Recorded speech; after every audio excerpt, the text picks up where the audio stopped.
பக்தர்கள் பஞ்ச துவாரகையில் முக்கியமான துவாரகான டாகூர் துவாரகையை பக்தர்கள் தரிசிக்க செல்கின்றனர்.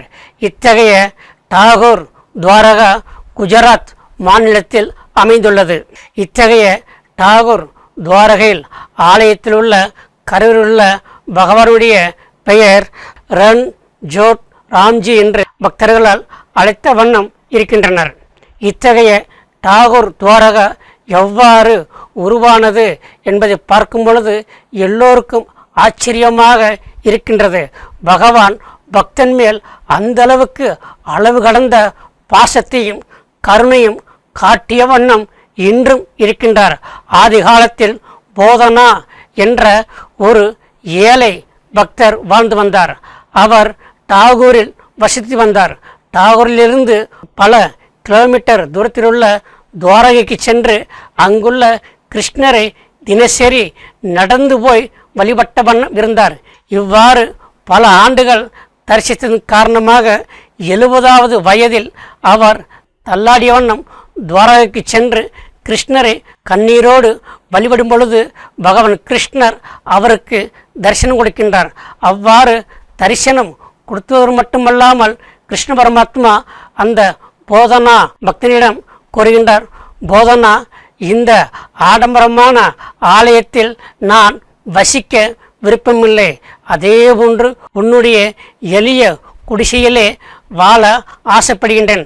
அதனால் என்னை இங்கிருந்து அங்கு எடுத்து செல்வாயா என்று பகவான் கேட்கின்றார். இத்தகைய வார்த்தையை கேட்ட எளிய பக்தனான போதனன் ஆனந்த கண்ணீர் வடித்தார். உடனே பக்தர் போதனன் கடவுளுடைய ஆசையை நிறைவேற்றுவதற்கு தயாராக இருக்கின்றார். அன்று இரவு போதனர் ஒரு மாட்டு வண்டியை எடுத்துக்கொண்டு அந்த துவாரகா ஆலயத்தின் வாசலில் மாட்டு வண்டியை நுப்பாட்டுகின்றார். அப்போது பகவான் துவாரகதீஷ் கிருஷ்ணர் அவர்கள் தன்னுடைய தெய்வீக சக்தியால் பூட்டப்பட்டிருந்த ஆலயத்தின் வெளியே வந்து மாட்டு வண்டியில் அமர்ந்து கொள்கின்றார். உடனே போதனா அவர்கள் மாட்டு வண்டியை விரைவாக டாகூருக்கு ஓட்டி செல்கின்றார்.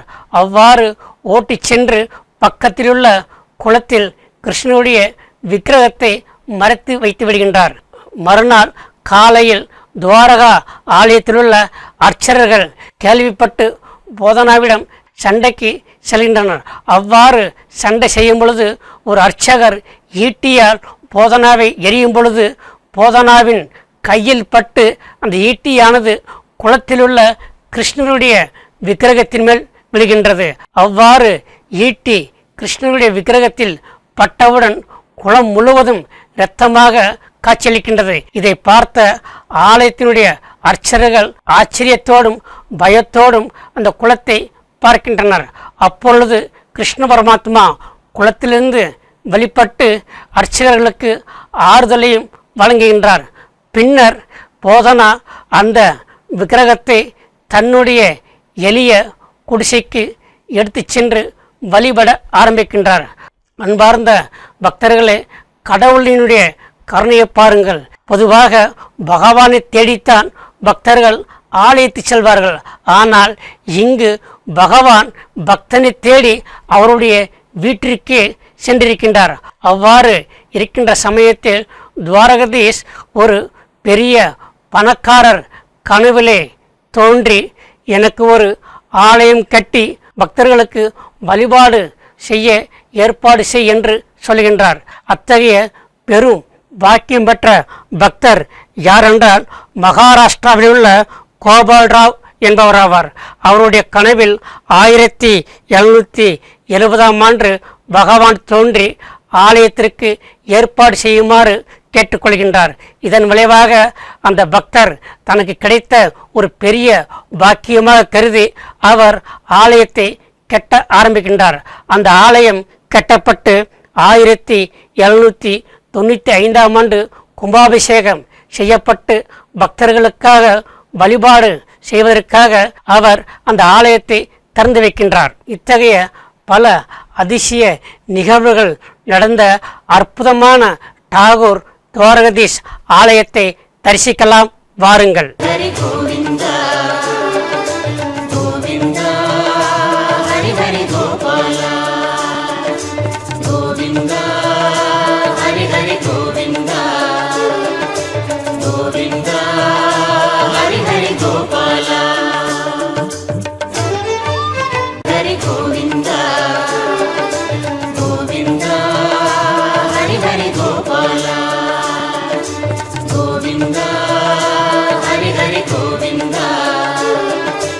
கோவிந்தா ஹரி ஹரி கோபாலா.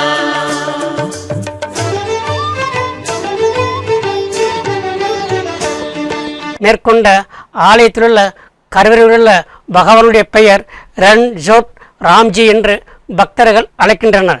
அதே சமயத்தில் அவர் 4 திரு கரங்களோடு சக்கரவர்த்தி கோலத்தோடு மிக புன்னகையோடு பக்தர்களுக்கு காட்சியளித்த வண்ணம் இன்றும் இருக்கின்றார். அதே சமயத்தில் அந்த ஆலயத்தின் எதிர்ப்புறத்தில் ஒரு பெரிய குளம் ஒன்று இருந்தது. அந்த குளத்தில்தான் போதனா கிருஷ்ணனுடைய விக்கிரகத்தை அந்த குளத்தில் மறைத்து வைத்தார். அந்த குளத்தின் நடுவில் சிறிய ஆலயம் எழுப்பப்பட்டு அந்த ஆலயத்தில் கிருஷ்ணனுடைய பாதம் வைக்கப்பட்டு பக்தர்களால் இன்றும் வழிபட்ட வண்ணம் இருக்கின்றனர்.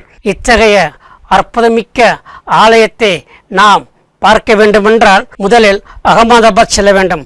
அகமதாபாத்திலிருந்து 60 கிலோமீட்டர் தொலைவிலுள்ள டாகூருக்கு செல்ல வேண்டும். அங்கு சென்று பக்தர்கள் பகவானை வழிபட்ட வண்ணம் ஆனந்தம் அடைந்த வண்ணம் இன்றும் இருக்கின்றன.